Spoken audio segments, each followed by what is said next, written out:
السلام عليكم ورحمة الله وبركاته.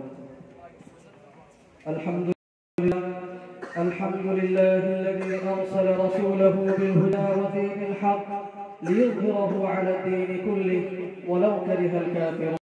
أشهد أن لا إله إلا الله وحده لا شريك له ونحن له مسلمون، ونشهد أن سيدنا ومولانا محمدا عبده ورسوله الذي بشر به المرسلون، صلى الله عليه وعلى آله وأصحابه الذين فازوا كلهم أجمعون. فيا أيها الناس عليكم بالسنة، فإن السنة تهدي إلى الإطاعة، ومن أطاع الله ورسوله فقد رشد واهتدى.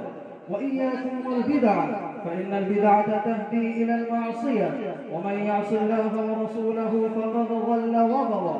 واعلموا أن رسول الله صلى الله عليه وسلم قال: أما بعد، فإن خير الحديث كتاب الله، وخير الهدي هدي محمد صلى الله عليه وسلم، وشر الأمور محدثاتها، وكل بدعة ضلالة.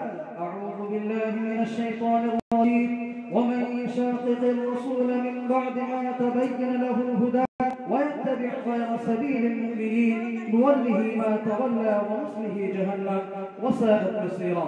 بارك الله لنا في القرآن العظيم، ونفعنا وإياكم بالآيات والذكر الحكيم. إنه تعالى جواد كريم ملك بر رؤوف رحيم.